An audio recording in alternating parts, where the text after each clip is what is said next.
कुंदनपुर गांव में रमेश अपनी पत्नी सुषमा और 20 साल के बेटे रोहन के साथ एक छोटे से घर में रहता था। रमेश बेहद ईमानदार और मेहनती इंसान था। फिर एक दिन माँ माँ तुम कहाँ चली गई हो मुझे छोड़कर? माँ आ जाओ ना माँ। हे भगवान मेरी माँ की रक्षा करना।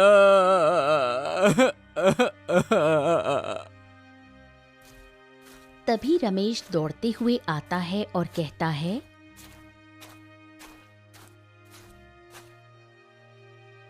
अरे अरे क्या हो गया रोहन बेटा? तुम रो क्यों रहे हो? पिताजी माँ को मैं सुबह से ढूंढ रहा हूँ पर माँ मुझे कहीं नहीं मिल रही। माँ सुबह पानी लेने के लिए गई थी, तब से मैं उन्हें ढूंढ रहा हूँ पर वो कहीं नहीं मिल रही। पता नहीं कहाँ चली गई मेरी माँ। बस बस बस मेरे बच्चे, बस बस बस तुम चिंता मत करो बेटा। मैं तुम्हारी माँ को ढूंढ कर लाता हूँ, है ना? तुम यहीं बैठकर मेरा इंतजार करना। चुप हो जाओ बेटा, चुप हो जाओ। मैं आता हूँ, मैं आता हूँ। पर पिताजी आप अकेले हैं, मैं भी आपके साथ चलता हूँ। नहीं बेटा, अगर तुम्हारी माँ घर पर आई तो कम से कम तुम यहाँ पर रहोगे ना। और देखो शायद तुम्हारी माँ आ जाए, है ना? चलो चलो मैं आता हूँ। इतना कहकर रमेश ढूंढने के लिए निकल पड़ता है और 2 दिन बीत जाते हैं पर रमेश भी वापस नहीं आता। तब रोहन परेशान हो जाता है।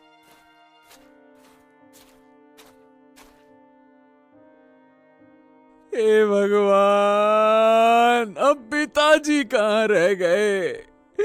माँ पिताजी आप दोनों कहाँ चले गए मुझे छोड़कर? अब मैं कैसे रहूंगा? मैं क्या करूं? कुछ समझ नहीं आ रहा।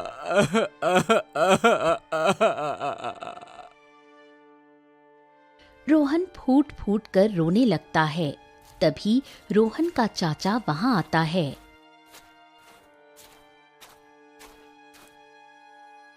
अरे क्या हो गया बेटा? तुम इतना रो काहे रहे हो? हम कई दिन से देख रहे हैं कि भैया और भाभी नजर नहीं आ रहे हैं। कहाँ गए वो? चाचा माँ पिताजी कहाँ हैं? मुझे भी नहीं पता, मैं बहुत परेशान हूँ। ओहो पता नहीं वो लौट के क्यों नहीं आए अब तक। अब ठीक है, लेकिन बेटा रोहन तू चिंता मत कर। अब तू मेरे साथ चल। अब तू यहाँ अकेले नहीं रहेगा। मेरे घर पर तेरी चाची भी है। तू वहां आराम से रहना। इस सूने घर में अकेले क्या करेगा? अब ये घर इतना वीरान सा लग रहा है। चल तू मेरे साथ चल। लेकिन चाचा जी अगर माँ पिताजी वापस आ गए तो? ओहो तो तुम यहाँ आकर देखते रहना ना। आ गए तो ठीक है, अच्छी बात है।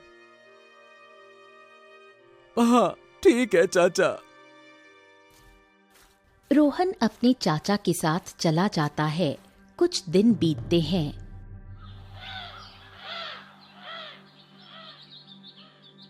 बेटा तू चिंता मत कर, कभी ना कभी वो जरूर मिलेंगे। तू मजबूत बन, उन्हें ढूंढने की उम्मीद मत छोड़ना। बता बेटा कुछ खाना है क्या? तू बहुत कमजोर दिख रहा है, कुछ खा ले।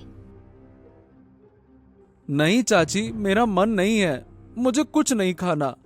मैं थोड़ी देर बाहर टहलने जा रहा हूँ, शायद थोड़ी हवा लगे तो मन हल्का हो जाए। ठीक है बेटा, लेकिन ज्यादा दूर मत जाना और शाम होने से पहले वापस जरूर लौट आना। रोहन बाहर निकल जाता है।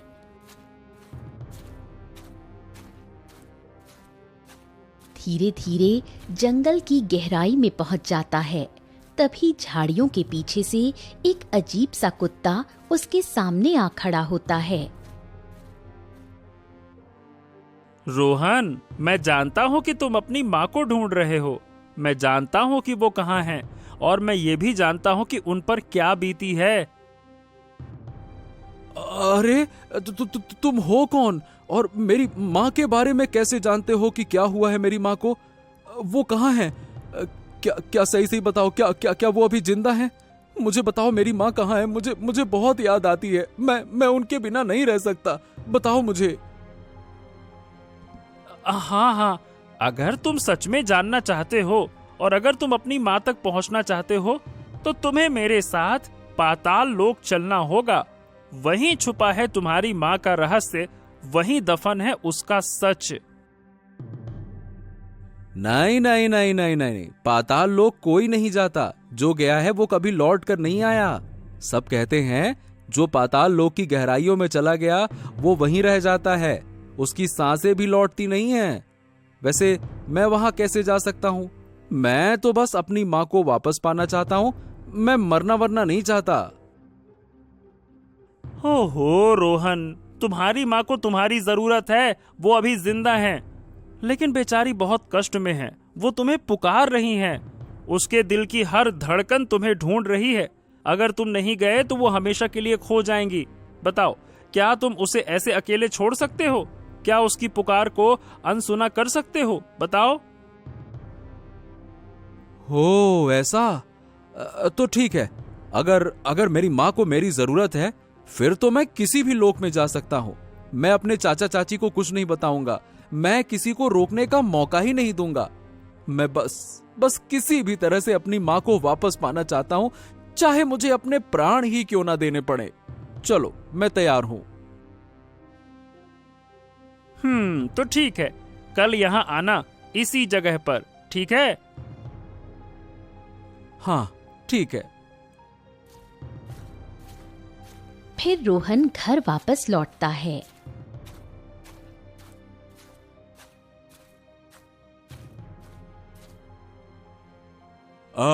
बेटा रोहन आ गए। अरे भाई कहाँ थे? बहुत टाइम लग गया। और तुम्हारा चेहरा भी अजीब लग रहा है, जैसे तुम परेशान हो। ये बताओ सब ठीक तो है ना बेटा? हाँ चाचा जी, सब ठीक है। बस यूं ही थोड़ा मन खराब था कुछ बातों को लेकर, इसीलिए थोड़ा लेट हो गया। अच्छा ठीक है बेटा, चलो अब जाओ, आराम करो, है ना? जाओ जाओ। रोहन चुपचाप अपने कमरे में चला जाता है।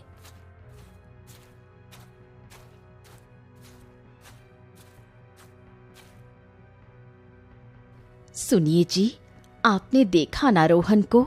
अभी आया है, पर उसकी आंखों में जो डर और बेचैनी है वो साफ झलक रही है, जैसे वो किसी भारी बात को दिल में छुपा रहा है। अरे भाग्यवान, तू भी ना हर बात में शक करती है। अरे भाई बच्चा है, अकेला रह गया है, माँ बाप नहीं रहे तो थोड़ा परेशान तो रहेगा ही ना। एकदम से कैसे हंसता खेलता हो जाएगा? गजब बात करती हो। नहीं जी, आज मेरी ममता मुझे धोखा नहीं दे रही है। ये लड़का कोई बात हमसे छुपा रहा है। मुझे लगता है कि उसे हमारी सच्चाई के बारे में कुछ भनक लग गई है। ओहो, चल ठीक है, अब तू कह रही है तो बात में तो दम होगा। अब ये बता क्या करें फिर? एक काम करो, कल सुबह जब ये निकले तो इसके पीछे जाना और ध्यान से देखना कि ये दिन भर कहाँ जाता है, क्या करता है, किससे मिलता है। ये बहुत जरूरी है, नहीं तो एक दिन ऐसा आएगा कि हम अपने किए पर पछताएंगे। ठीक है, मैं देखूंगा, कल इसका पीछा करूंगा।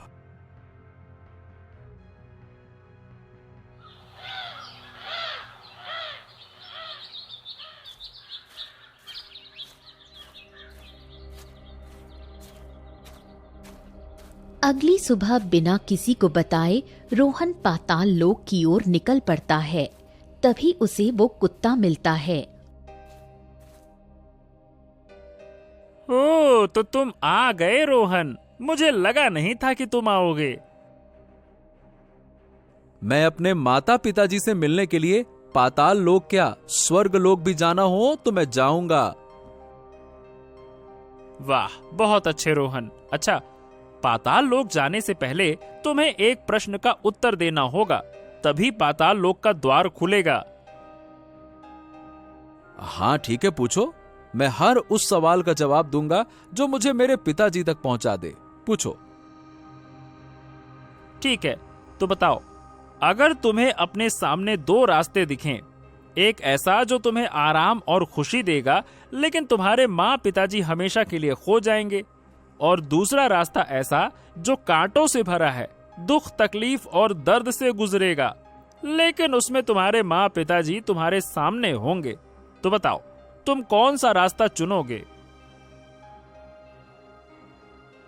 अगर वो रास्ता कांटों से भरा है, अगर उसमें मेरी हर एक सांस जलती हुई लगेगी, अगर हर कदम मेरे पैरों को लहूलुहान कर देगा, फिर भी अगर उस रास्ते के आखिरी छोर पर मेरी मां मेरा हाथ थामे खड़ी होंगी और पिताजी की आवाज मुझे पुकारेगी, तो मैं बिना एक पल गवाए उसी रास्ते पर चलूंगा, क्योंकि बिना उनके मैं अधूरा हूं और अधूरे जीवन से बड़ा कोई कांटा नहीं होता। कुत्ता मुस्कुराता है और तभी धरती की जमीन पर एक चमकती हुई रेखा रोहन के सामने बनती है और गहराई में उतरती है।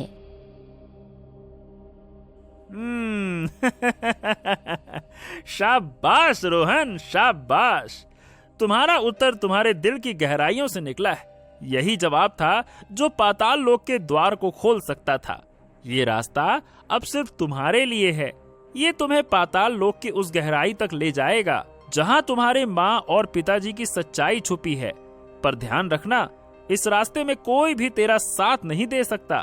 ठीक है, अब तुम्हें अकेले ही जाना होगा। जाओ।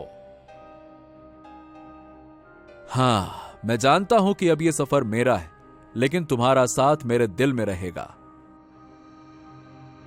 जाओ जाओ रोहन, तुम्हारी सच्चाई तुम्हारा इंतजार कर रही है, और अपना ख्याल रखना। जाओ।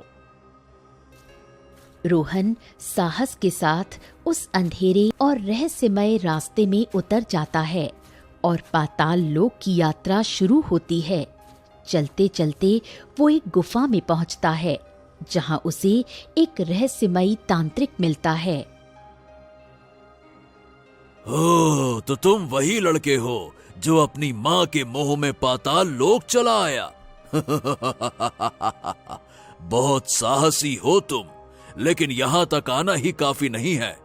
अगर तुम अपनी माँ से मिलना चाहते हो तो तुम्हें अपने शरीर को त्यागना होगा। हैं? अपने शरीर को त्यागना मतलब क्या मुझे मरना होगा? क्या मैं फिर कभी लौट नहीं सकूंगा? क्या मैं फिर कभी अपने घर को नहीं देख पाऊंगा? चाचा चाची को नहीं देख पाऊंगा क्या? हाँ, लेकिन अगर यही रास्ता है मां से मिलने का तो ठीक है, मैं तैयार हूं, क्योंकि मेरे लिए इस जीवन का कोई अर्थ नहीं अगर उसमें मेरी मां नहीं है। सोच लो बालक, एक बार ये निर्णय ले लिया तो फिर लौटने का कोई मार्ग नहीं बचेगा। ये अंतिम सांसों की डगर है, सोच ले। हाँ, मेरी सांसें मेरी नहीं है, मेरी जिंदगी भी मेरी नहीं है। जब मां ही नहीं है तो इस शरीर का बोझ लेकर क्या करूंगा मैं? अब बस मां से मिलना चाहता हूं और बस एक बार उन्हें गले लगाना चाहता हूं। मैं तैयार हूं। तांत्रिक आंखें बंद करता है और मंत्र बुदबुदाता है। ओम नमः कालाय शक्तये नमः।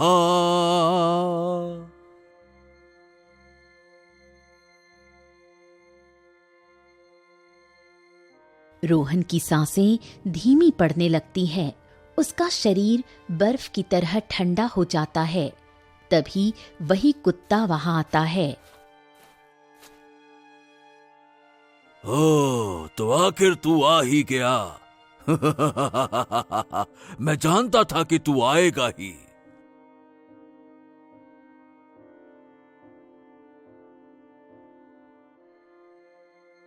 हैं तुम?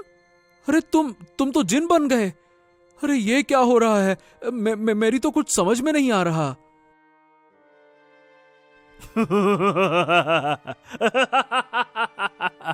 यही तो मेरी चाल थी और तुम हमारे जाल में फंस चुके हो। अब तुम चाहो भी तो इस जाल से निकल नहीं सकते।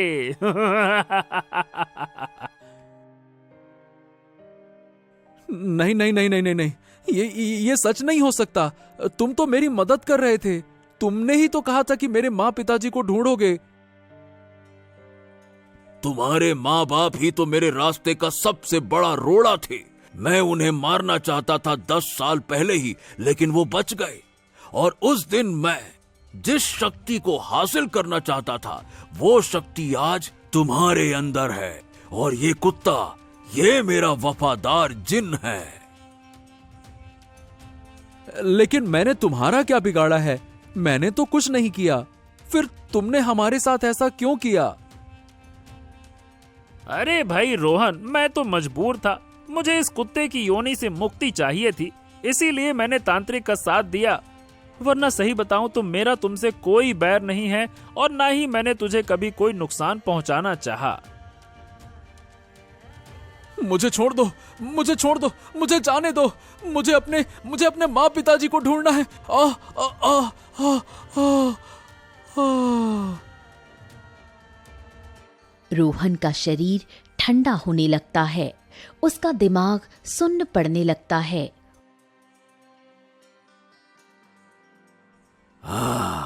अब समय आ गया है कि तुम अपनी बलि दो और मुक्त हो जाओ। अब बस बहुत हो गया। अपना वादा पूरा चाहिए। मैंने तुम्हारी मदद की थी, अब तुम मुझे इस कुत्ते के शरीर से मुक्त करो। मैंने तुमसे झूठ बोला था। मैं तुम्हें कभी मुक्त नहीं करूंगा, क्योंकि अगर मैं अपनी शक्ति तुम पर खर्च कर दूंगा तो मैं शक्तिशाली नहीं बन पाऊंगा। तुम अब हमेशा कुत्ते की योनि में रहोगे। अरे तुमने मुझे धोखा दिया। तुम मेरे साथ छल कर रहे हो। ये गलत है। तुम्हें इसकी भारी कीमत चुकानी पड़ेगी। चला जा यहां से, वरना तेरी भी बलि चढ़ा दूंगा। बड़ा आया मेरी कीमत चुकाने वाला। जा यहां से। कुत्ता गुस्से से भरा वहां से चला जाता है।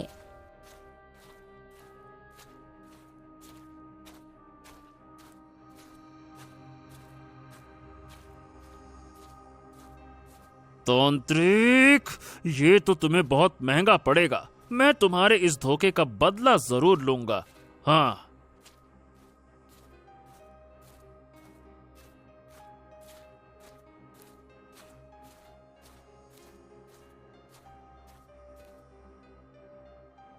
अरे जी देखिए, घर के दरवाजे पर एक कुत्ता आ गया है। जल्दी इसे भगाइए, नहीं तो पूरा आंगन गंदा कर देगा ये। पता नहीं कहां से आ गया है। आजकल तो बड़े भयानक रोग भी होते हैं ऐसे जानवरों से।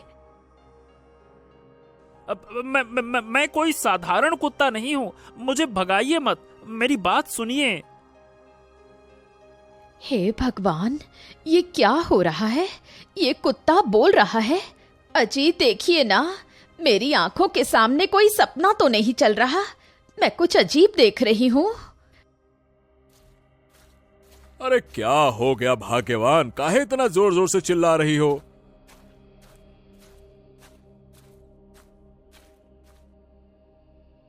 जी यहाँ कोई कुत्ता बोल रहा है। वो बोल रहा है सच में। देखिए तो सही।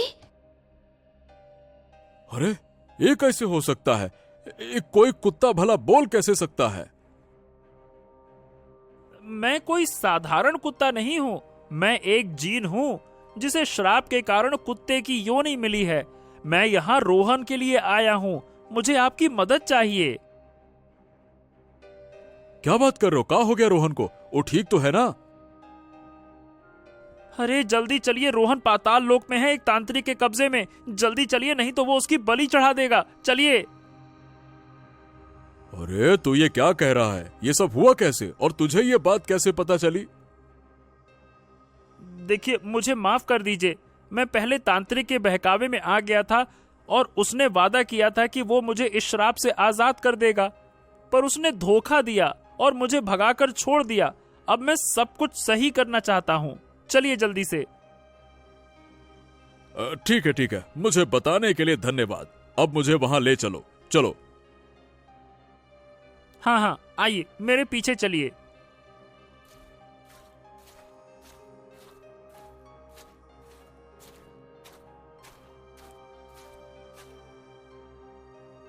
देखिए, ये पाताल लोक का गेट है। ये सिर्फ जिन के लिए खुलता है, लेकिन अगर कोई इंसान इसमें प्रवेश करना चाहता है तो उसे एक पहेली का उत्तर देना होगा। अब हाँ हाँ ठीक है, मैं उत्तर दूंगा। बोलो क्या पहेली है। वो क्या है जो खुद नहीं चलता पर दुनिया को चलाता है? न उसका आकार है न उसका रंग, फिर भी सब उसे पहचानते हैं। बताओ वो क्या है? हाँ, वो है वक्त। गेट तेज रोशनी के साथ खुल जाता है और चाचा अंदर पाताल लोक में प्रवेश करता है तो देखता है रोहन बेहोश पड़ा है। अरे रोहन, ये क्या हो रहा है बेटा? अब तुमने ये क्या किया? अपने प्राणों की आहुति देने क्यों चले आए? अरे क्या तुम पागल वागल हो गए हो क्या? क्या तुम्हें जरा भी अपनी जान की कीमत का अंदाजा नहीं है क्या? हैं? चाचा, जब से माँ गई है, जब से पिताजी मुझे छोड़कर कहीं खो गए हैं, मैं हर रात बस यही सोचता रहता हूँ कि क्या मैं कभी उन्हें फिर से देख पाऊंगा, क्या कभी फिर से उनकी गोद में सर रखकर सो पाऊंगा, रो पाऊंगा। मैंने ये सब सोचकर ही ये कदम उठाया था चाचा, लेकिन इस तांत्रिक और उसकी ये मायावी कुत्ते ने मिलकर मुझे धोखा दिया है।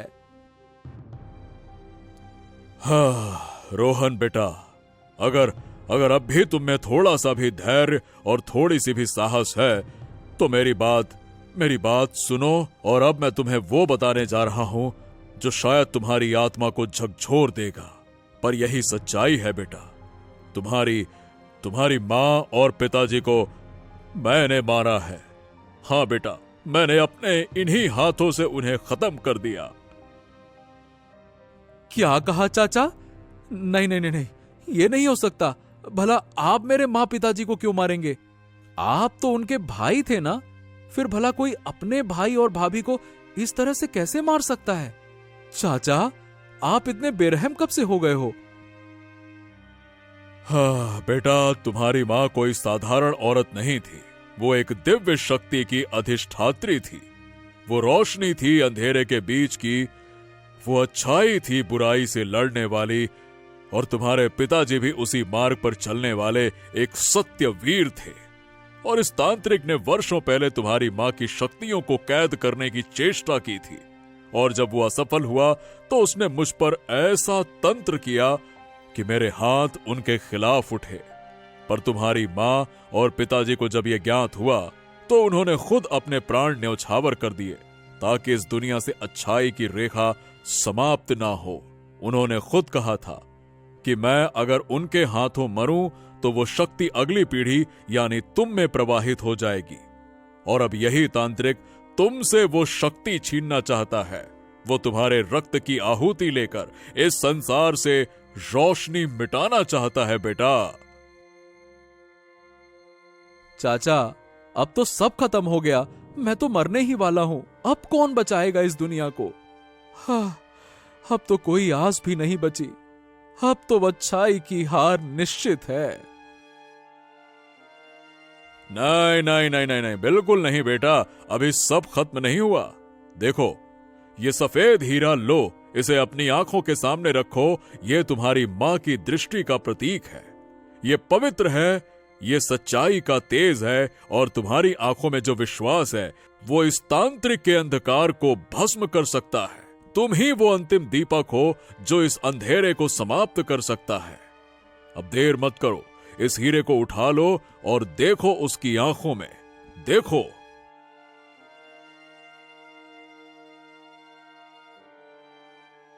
जैसे ही रोहन हीरे को अपनी आंखों के सामने लाता है, एक तेज रोशनी फूटती है और तांत्रिक चीखता हुआ धरती पर गिर पड़ता है।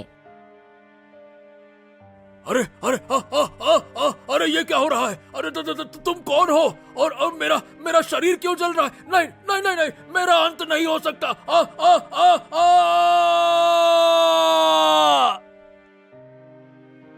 तुम्हारी वजह से मेरे भैया भाभी इस दुनिया में नहीं रहे। तुम्हें जीने का कोई हक नहीं। रोहन बेटा, इस पर अच्छे से नजर डालो और इसको जलाकर भस्म करो। फिर रोहन तांत्रिक को देखने लगता है। जिस वजह से तांत्रिक वहीं जलकर तड़पकर मर जाता है। मुझे माफ कर दो रोहन, मेरी वजह से तुम्हारी जान खतरे में पड़ गई थी। कोई बात नहीं, और आज तुम्हारी वजह से मेरी जान भी तो बच गई। ठीक है, अब मेरा श्राप टूट चुका है, तो मैं अब अपने लोक वापस जा रहा हूँ और तुम्हें भी अपनी शक्तियों से पाताल लोक से बाहर निकाल देता हूँ। फिर जिन अपनी शक्तियों से रोहन और उसके चाचा को उसकी दुनिया में भेज देता है।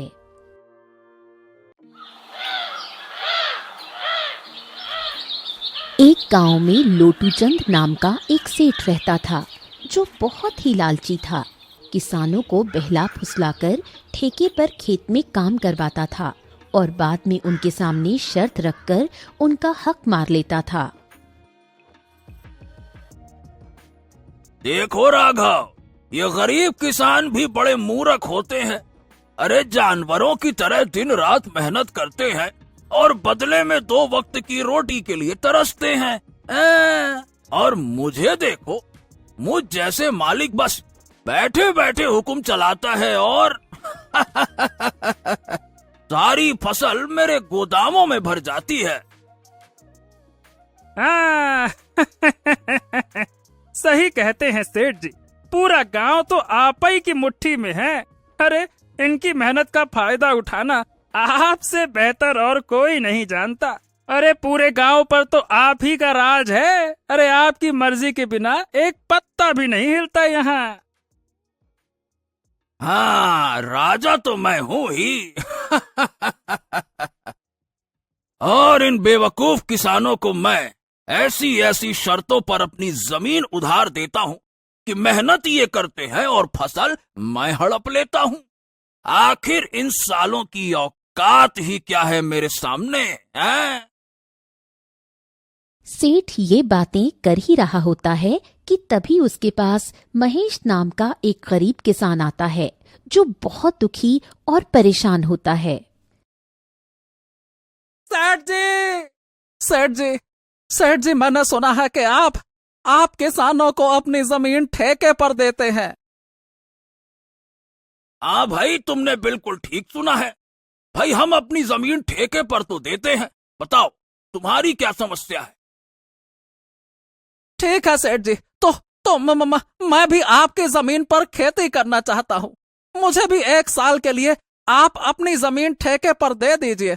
मेरा नाम महेश है और मैं पास के गांव काशीपुर में रहता हूँ। ठीक है भैया महेश, मैं तुम्हें अपनी जमीन ठेके पर तो दे दूंगा, पर उसके लिए मेरी कुछ शर्तें भी तो सुन लो भैया। हाँ, ठीक है सेठ जी, बताइए क्या शर्त है। तो भैया शर्त यह है कि तुम्हें मेरी जमीन पर तो काम करना ही होगा और 1 साल के बाद उस जमीन पर जो भी फसल होगी, उस फसल का आधा हिस्सा तुम्हारा होगा और आधा हिस्सा मेरा होगा। हाँ, ठीक है सेठ जी, मुझे आपकी शर्त मंजूर है। आप बस मुझे ठेके पर जमीन दे दीजिए। सेठ से जमीनी कागजी कार्रवाई करने के बाद बिरजू वहां से चला जाता है और अगले दिन खेती करने के लिए उस खेत में पहुंच जाता है। हाँ, चलो, सेठ जी से जमीन तो मिल गई। अब इसमें खेती करता हूँ। उम्मीद है कि इस साल फसल अच्छी होगी। मुझे बहुत मेहनत करनी होगी, तभी मेरे हिस्से में कुछ बच पाएगा। महेश दिन रात कड़ी मेहनत करता है और फसल उगाता है। कुछ महीनों बाद फसल उगकर तैयार हो जाती है। महेश अब अपनी उस फसल की कटाई भी शुरू कर देता है। हाँ, चलो भाई, इस साल तो फसल बहुत ही अच्छी हुई है। अगर आधी फसल सेठ भी ले जाएगा तो भी मेरे हिस्से कुछ ना कुछ तो आएगा ही आएगा। हाँ, कुछ नहीं से कुछ तो बहुत बेहतर है ये।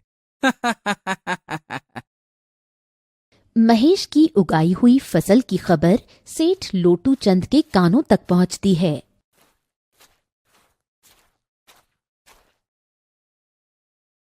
अरे सेठ जी, अरे सेठ जी, सुनते हो क्या? अरे आज महेश अपने फसल की कटाई कर रहा है और इस साल तो महेशबा की फसल बहुत ही अच्छी हुई है। हाँ। क्या बात कर रहे हो, सच में? अरे वाह, ये तो बहुत अच्छी खबर है कि आज महेश फसल की कटाई कर रहा है। चलो चलो भैया, चलकर देखते हैं कि क्या हाल है।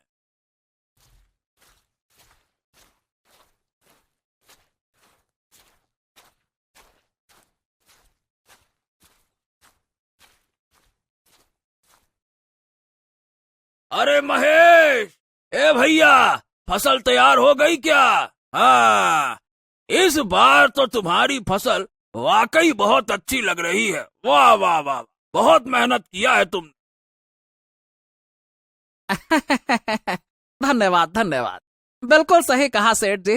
इस बार मैंने धान की फसल लगाई है और काफी मेहनत करने के बाद इतनी अच्छी फसल हुई है। अब तो मैंने कटाई भी शुरू कर दी है। अरे भैया, ये तुम्हारी मेहनत वहनत से नहीं हुआ है। अरे ये तो हमारी उपजाऊ जमीन का कमाल है। हाँ? अरे तुम्हारी मेहनत हो या न हो, फसल तो इस जमीन पर होगी ही होगी। ये बात तो ठीक है सेठ जी, लेकिन खेत भले ही उपजाऊ हो, लेकिन अगर वहां मेहनत नहीं होगी तो फसल कैसे होगी? मैंने बहुत मेहनत की है इस पर, तब जाकर ऐसी फसल हुई है। हाँ हाँ, ठीक है ठीक है, ज्यादा मत बोल। और सीधी बात है, मेहनत तो किराए के मजदूर भी करते हैं। मेरी बात ध्यान से सुन, असली कमाई का हकदार वही है जिसकी जमीन है। और शर्त के मुताबिक अब जल्दी से मेरे हिस्से की आधी फसल निकाल, ताकि मैं यहां से जाऊं। मुझे और भी काम है, समझा क्या? चल। ये कहकर सेठ महेश से अच्छी अच्छी फसल लेकर चला जाता है और खराब फसल महेश के पास छोड़ देता है, जिसे देखकर महेश मायूस हो जाता है। हाँ, यह क्या है? अरे इतनी मेहनत करने के बाद बस इतनी सी फसल, वो भी बेकार फसल मेरे हिस्से आई है। अरे धिक्कार है, ऐसी जिंदगी पर धिक्कार है। आखिर कब तक दूसरों के इशारों पर मैं नाचता रहूंगा? भगवान, अरे मेरी सुन रहे हो कि नहीं? कब मेरी अपनी जमीन होगी भगवान?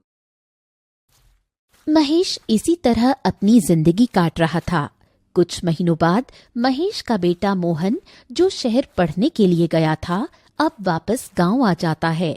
गांव आने पर जब उसने गांव का नजारा देखा तो उसे बहुत दुख हुआ।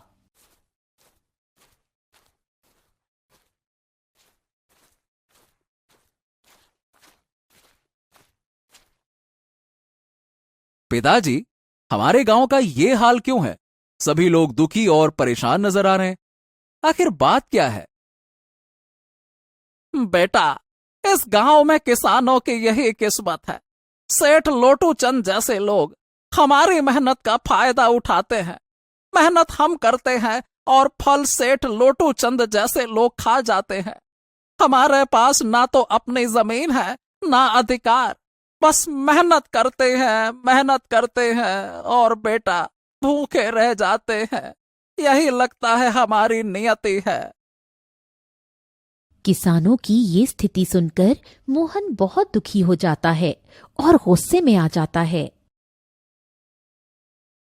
बस पिताजी, बस बस बस करिए। अब आप चिंता मत कीजिए। अब ये अन्याय और नहीं चलेगा। आज से मैं खेती करूंगा और उस लालची सेठ लोटू चंद को उसी की शर्तों में उसकी चालाकी का जवाब दूंगा। अब उसे समझ में आएगा कि उसका पाला किससे पड़ा है।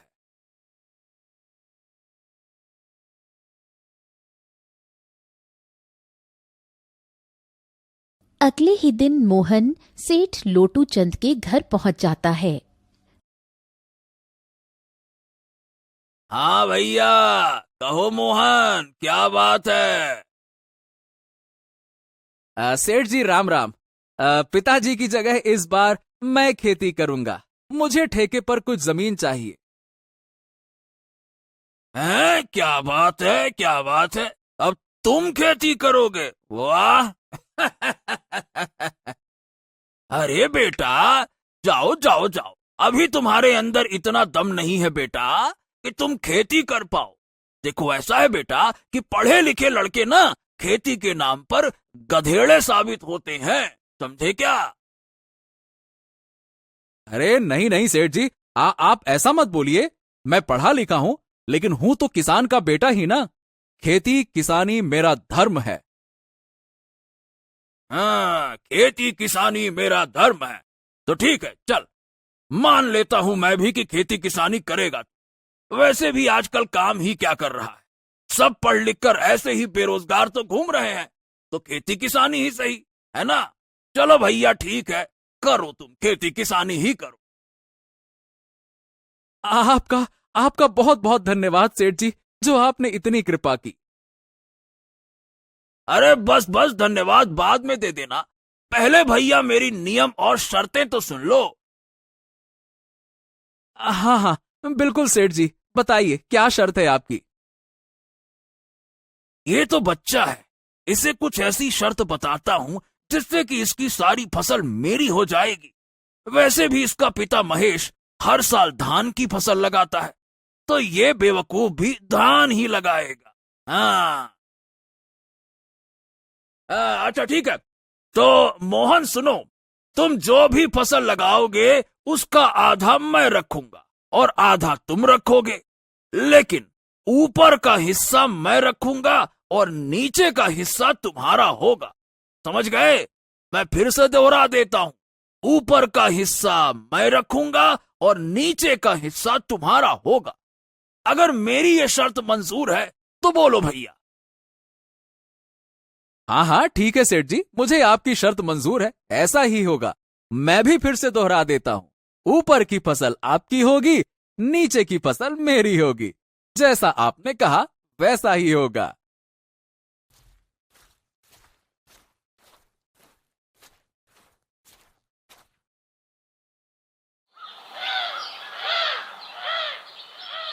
अगले दिन से मोहन खेतों पर काम करना शुरू कर देता है। मोहन ने इस बार धान के बदले आलू की फसल लगाई और कुछ महीने बाद फसल तैयार हो गई। आलू की फसल बहुत ही अच्छी हुई। अब मोहन खेत से आलू निकालने लग जाता है। फसल की खबर मिलते ही सेठ लोटू चंद मोहन के पास पहुंच जाता है। अरे भैया मोहन, तुम्हें शर्त याद है ना? आधा मेरा आधा तुम्हारा और ऊपर का मेरा नीचे का तुम्हारा, याद है ना? हाँ हाँ सेठ जी, मुझे सब कुछ याद है। आधा आपका और आधा मेरा। और आपने कहा था ना कि नीचे का हिस्सा मेरा होगा, ऊपर का हिस्सा आपका होगा, तो आप ऊपर का हिस्सा ले सकते हैं। अरे अरे अरे अरे सेठ जी, इसने तो चालाकी मार दी। ये धान की फसल नहीं, ये तो ससुरा आलू की फसल है। अरे ये क्या है? ए, इस बार तुमने आलू लगाया है? हाँ सेठ जी, पिताजी इतने सालों से धान की ही फसल लगा रहे थे, तो मैंने सोचा कि इस बार आलू की फसल लगा लेता हूं।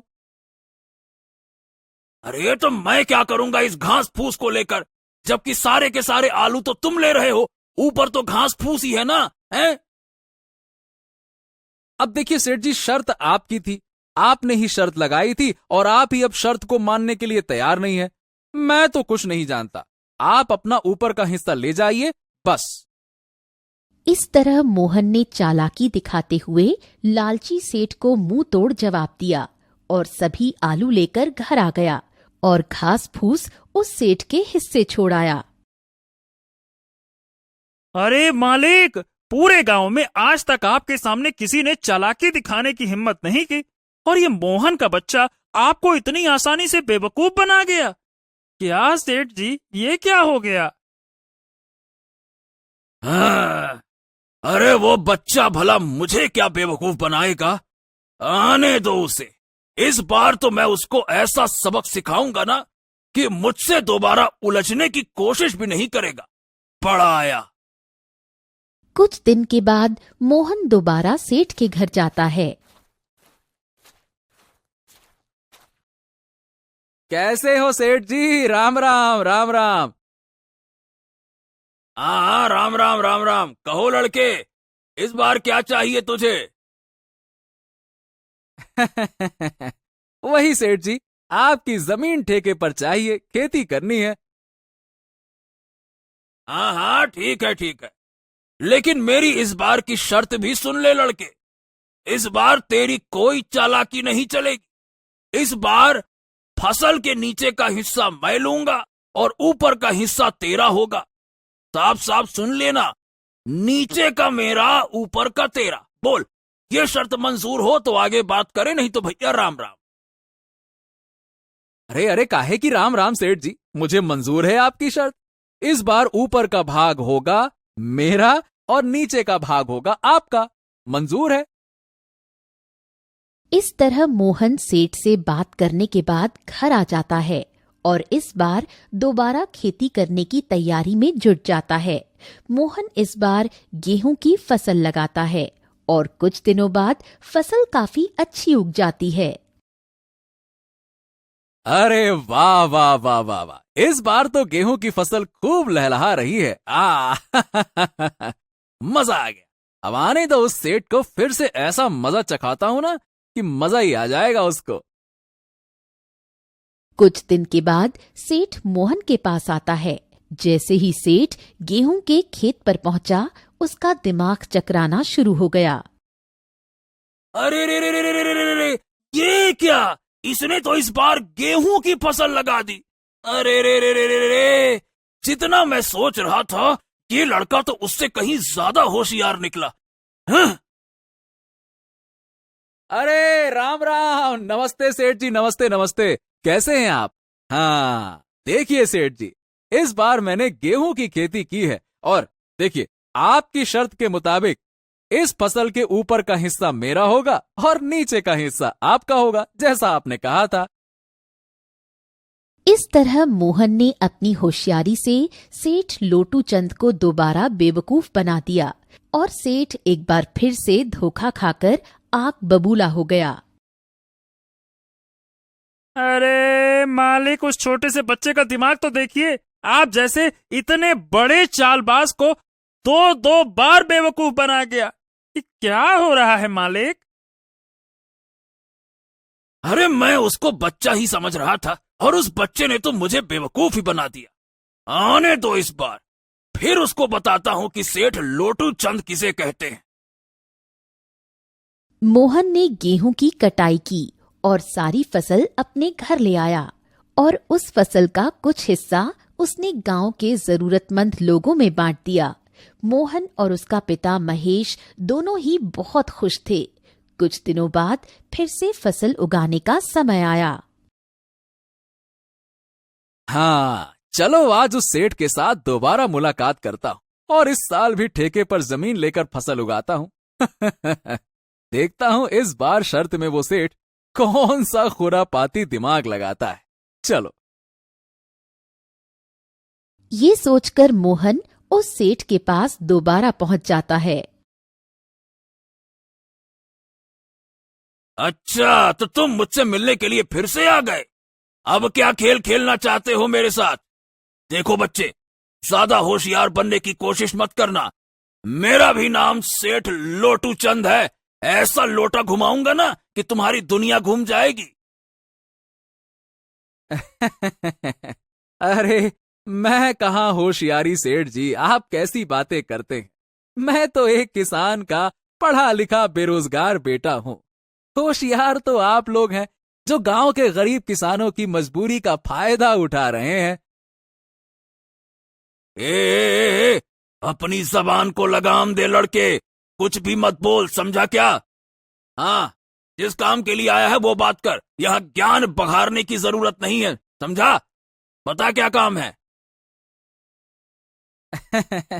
सेठ जी, चलिए काम की बात करते हैं। तो मुझे इस बार भी आपकी जमीन ठेके पर चाहिए। बताइए, इस बार आपकी क्या शर्त है? हाँ, तो अब आया ना मुद्दे की बात पे। तो शर्त तो है, और तू खुद को बड़ा होशियार समझता है ना बच्चे। चल, तो इस बार फसल के नीचे का और ऊपर का हिस्सा मेरा होगा और बीच का हिस्सा तेरा होगा। अब बोल, अगर ये शर्त मंजूर है तुझे तो हाँ बोल, नहीं तो रास्ता नाप। अरे अरे अरे, ऐसे कैसे रास्ता नापूं? मुझे बिल्कुल मंजूर है आपकी शर्त। जैसा आप कहें, मैं खेती करने के लिए तैयार हूं। ऊपर का नीचे का आपका, बीच का मेरा, मंजूर है। और अब राम राम सेठ जी, मुझे फसल उगाने की तैयारी करनी है, जाता हूं। राम राम। लालची सेठ की बातें मानकर मोहन घर चला आता है। वो फिर से फसल की तैयारी में लग जाता है और इस बार वो गन्ने की फसल लगाता है। हाँ, इस बार बेटा खेत में कौन से फसल लगाएगा? अरे इस बार तो सेठ ने बहुत ही खतरनाक शर्त लगाई है। पिताजी, वो सेठ लोटू चंद है, तो मैं भी पढ़ा लिखा होशियार हूं। इस बार मैंने गन्ने की खेती की है और फसल बहुत जोरदार हुई है और इस बार आमदनी भी बहुत अच्छी होगी। अरे वाह वाह बेटा, ये तो तुमने बहुत तेज दिमाग लगाया। तुम ऐसे ही मेहनत करते रहो। बहुत अच्छे, बहुत अच्छे।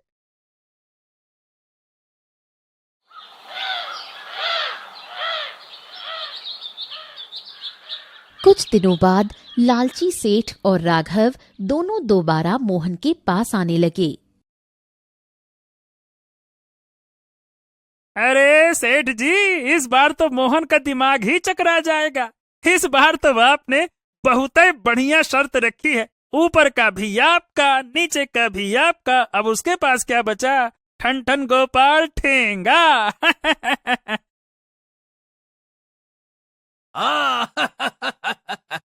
बिल्कुल सही कहा राघव। इस बार मैंने अपने दिमाग का 200% उपयोग किया है। अरे ब्रह्मास्त्र छोड़ा है, सीधा ब्रह्मास्त्र। अब देखता हूं वो कैसे धराशायी नहीं होता है। इस बार वो मोहन का बच्चा समझ जाएगा कि उसका पाला किससे पड़ा है। चलो। इस तरह दोनों बातें करते हुए खेत के पास पहुंच जाते हैं और जैसे ही वो खेत पर पहुंचते हैं, अरे रे रे रे सेठ जी, ये मोहन तो आपका भी बाप निकला। देखो जरा, उसने इस बार कौन सी फसल लगाई है? ये क्या है? अरे रे रे रे, ये क्या? इसने तो गन्ने की फसल लगाई है। अरे ससुरा, अब बताओ भला, ऊपर का और नीचे का हिस्सा मेरा होगा और बीच का हिस्सा उसका होगा। अरे रे, मतलब इस बार भी मेरे हिस्से झाड़ फूस घास फूस यही आएगा। अरे इस बार भी मैं बेवकूफ बन गया। साला, मान गए इस किसान के बच्चे को, भाई मान गए।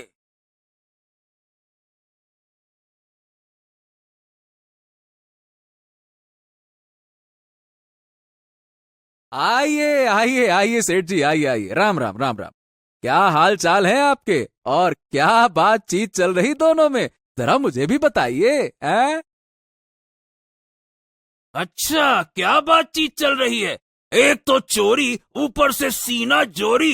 अरे तुमने मुझे इस बार भी बेवकूफ बना दिया, समझे? अरे अरे अरे, मैं भला आपको क्या बेवकूफ बनाऊंगा सेठ जी? आप तो दुनिया को बेवकूफ बनाते हो। देखो सेठ जी, इस बार मैंने गन्ने की फसल उगाई है और आपकी शर्त के मुताबिक इस फसल के ऊपर और नीचे का हिस्सा आप ले जाओगे और बीच का मैं ले जाऊंगा। जैसी शर्त वैसा काम। अबे ओ किसान के बच्चे, सेठ जी को ज्यादा होशियारी दिखाने की कोशिश मत करना। बेईमानी और धोखाधड़ी में वो सबके बाप है, बाप। ये खेत भी हमारा और ये फसल भी हमारी है। अब बोल। ए बस कर राघव, बस कर, बस बस। हाँ, मैं समझ गया। चिल्लाने की कोई आवश्यकता नहीं है। अब ये शायद हमारी ही करनी का फल है। मैंने भोले भाले इन किसानों को बहुत ठगा है। आज पहली बार हमसे किसी ने पंगा लिया और इस लड़के ने मेरी आंखें खोल दी। मैं समझ चुका हूं और मेरा हृदय भी परिवर्तित हो गया है। अब मैं किसी किसान को बिल्कुल परेशान नहीं करूंगा। सबकी मेहनत का बराबर पैसा दूंगा और जितने भी किसान की जमीन मेरे पास गिरवी है, मैं सबको वापस कर दूंगा। बस। हाँ, ये हुई ना बात सेठ जी। ये तो आपने कही पते की बात। देखिए सेठ जी, एक किसान दिन रात मेहनत करता है अपने लिए और अपने परिवार के लिए, और किसके लिए करेगा ये सब कुछ? ना तो कभी वो अच्छे कपड़े पहन पाता है, ना ही कभी अच्छा खाना खा पाता है। दिन रात दूसरों का पेट भरने के लिए वो अपना पेट काटकर मेहनत करता है। न गर्मी देखता है, न ठंडी देखता है, न बरसात, बस वो मेहनत करता है। इसीलिए इनको तरसाना ठीक नहीं है सेठ जी। इनका हक तो इनको मिलना ही चाहिए ना, है ना? इस तरह मोहन अपनी मेहनत और चतुराई से उस लालची सेठ को सही रास्ते पर ले आया और सेठ ने सभी किसानों की जमीन और पैसा उनको वापस कर दिया। उस दिन के बाद उस गांव के सभी किसान खुशी खुशी रहने लगे।